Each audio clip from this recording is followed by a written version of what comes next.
Oi gente, meu nome é Larice e minha equipe é formada pela Jennifer e pelo Pierre. A nossa disciplina que a gente está fazendo esse vídeo é Oficinas e Instrumentos Didáticos do professor José Ayrton. Somos da Faculdade Dom Aureliano Matos, no campus de Limoeiro do Norte. O nosso vídeo vai falar sobre a Constituição Federal de 1988 no ramo da educação. Nós vamos ficar sabendo quantos direitos e quantos deveres nós temos que talvez você nem sabia. Então, acompanhe o vídeo.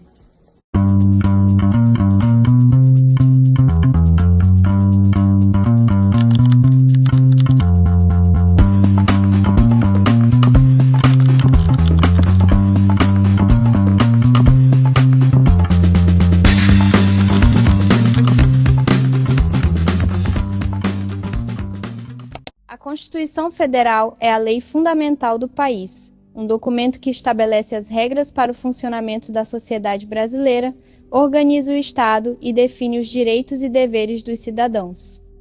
Ela serve como a base para todas as outras leis, determinando a separação dos poderes executivo, legislativo e judiciário, e abrangendo áreas como saúde, educação e justiça. O Supremo Tribunal Federal é o guardião da Constituição, garantindo sua aplicação. Organização do Estado define a estrutura do país, como a separação dos poderes e a organização da federação, que inclui a União, os estados, os municípios e o Distrito Federal. Direitos e deveres. Garante direitos fundamentais como liberdade de expressão, de religião, além de direitos trabalhistas, previdenciários, educacionais e de saúde. Hierarquia das leis. Todas as outras leis criadas pelo Congresso Nacional devem estar em conformidade com a Constituição. Caso contrário, podem ser consideradas inconstitucionais e suspensas. Guardiã da Constituição. O Supremo Tribunal Federal é responsável por garantir que a Constituição seja aplicada corretamente. Constituição Cidadã. A Constituição brasileira atual, promulgada em 1988, é conhecida por esse apelido por ter sido elaborada após o fim do regime militar e por estabelecer diversos direitos fundamentais.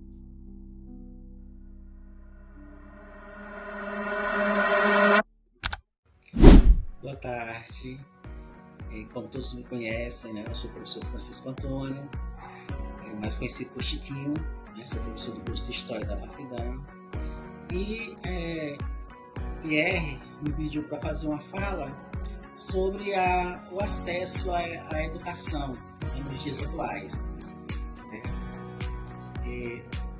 A minha fala, ela revela um pouco da minha compreensão sobre essa problemática nos dias atuais, mas também revela muito da minha trajetória, né? Porque na época que eu iniciei, entrei na escola, essa escolarização, nos anos 80 ainda, eu iniciei a minha vida escolar com 10 anos de idade, né? Então isso já demonstra que naquela época o acesso à educação não era tão fácil para os filhos das classes trabalhadoras, né, camponesas, certo?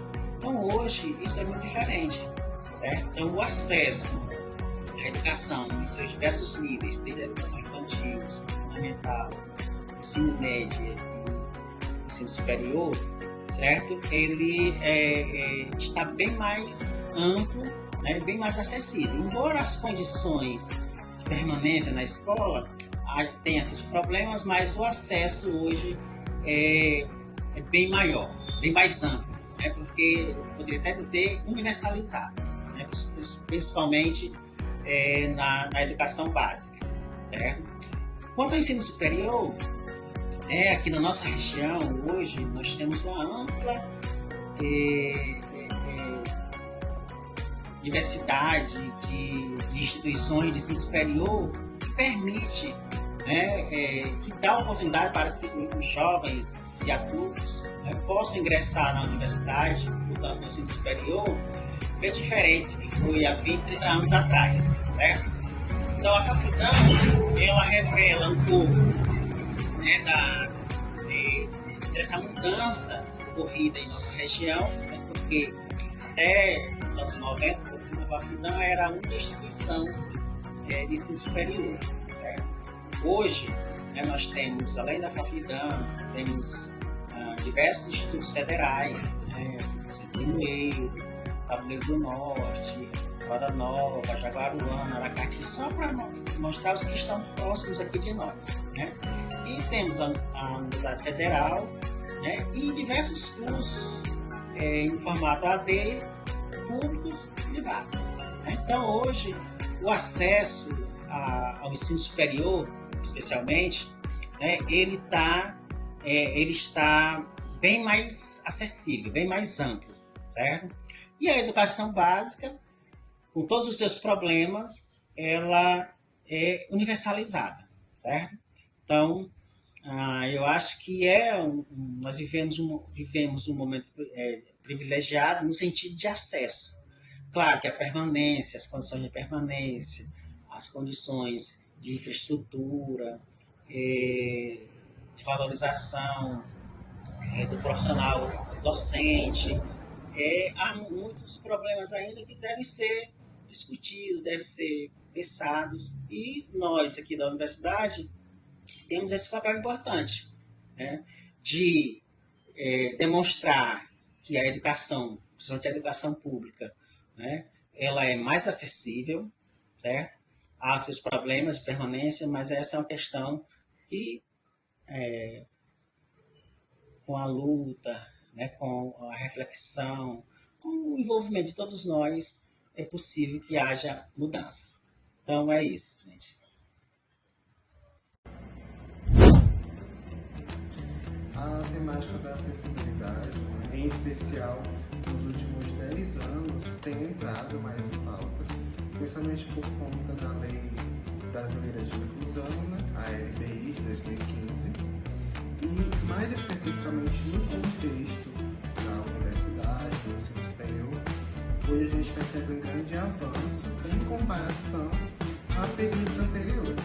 Aqui, por exemplo, na UES, a gente tem o NAI, que é o Núcleo de Apoio à Acessibilidade e Inclusão, onde nós nos dispomos, nos colocamos à disposição para ajudar pessoas com deficiência, pessoas com transtornos de neurodesenvolvimento, mas ainda é um desafio, a gente sabe que tem um grande caminho a ser percorrido. As discussões começaram a realmente engatar em resultados bem recentemente.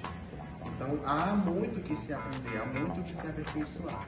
E é um assunto que tem que estar sempre constantemente trazido à tona, para que não se esqueça da importância dele. Dentro do tema da Constituição, podemos falar que a questão da acessibilidade é uma questão macro, uma questão ampla, né? Os artigos que tratam diretamente, que são ligados à questão da educação, estão tipificados na Constituição brasileira, e ele vai do 204 até o 214, certo? E são artigos que eles vão tratar da dignidade, da acessibilidade e principalmente dos deveres do município, dos estados e da União relacionados à educação. Entre esses artigos podemos citar a questão do financiamento estatal na educação. O artigo estabelece que a União nunca deve aplicar um valor menor que 18%, os estados e municípios um valor inferior a 25% da sua receita na arrecadação dos impostos. Então, assim, o que podemos observar é que a educação ela ganhou um investimento próprio, consolidado na Carta Magna, na Constituição, e ficou determinado através de recursos financeiros. Começou a acontecer os investimentos, e os investimentos eles contribuíram de forma significativa para a acessibilidade. Entre os artigos da Constituição brasileira, podemos falar também do artigo 214, que ele vai tratar especificamente do PNE, Plano Nacional da Educação. O último plano realizado foi decenal, ele foi realizado em 2014, foi finalizado em 2024. No entanto, a sua vigência foi prorrogada até o dia 31 de dezembro de 2025. O novo projeto do PME, que vai ser de 2024 até 2034, esse plano ele já foi feito, certo? E ele está esperando a votação na Câmara Legislativa, que deve ocorrer nesse primeiro semestre de 2026. No artigo 212A da Carta Magna, ele vai tratar do Fundeb. O que é o Fundeb? É o Fundo de Manutenção e Desenvolvimento da Educação Básica e de Valorização dos Profissionais da Educação. É o principal mecanismo de financiamento público no país. Para termos ideia, esse financiamento, ele, no ano de 2026, ele poderá ultrapassar um montante de 370,3 bilhões. O valor do Fundeb, ele tem um critério de repasse. Como é que funciona esse critério? 70% do valor é destinado exclusivamente para o professor, para o salário do professor, e 30% é destinado para a manutenção das escolas, compra de materiais e também de transporte escolar. O valor do reajuste do Fundeb serviu para majorar o piso salarial do magistério, que ficou em R$ 4.885,78 centavos. Dentre todas essas leis que foram faladas, podemos incluir ainda a Lei 9.394 de 96, a Lei de Diretrizes e Bases. Ela vai tratar sobre a regulamentação de todo o ensino, desde a creche até o ensino superior. Dentre essa lei, podemos citar também a inclusão, do ensino de Libras, que foi incluído recentemente nessa lei.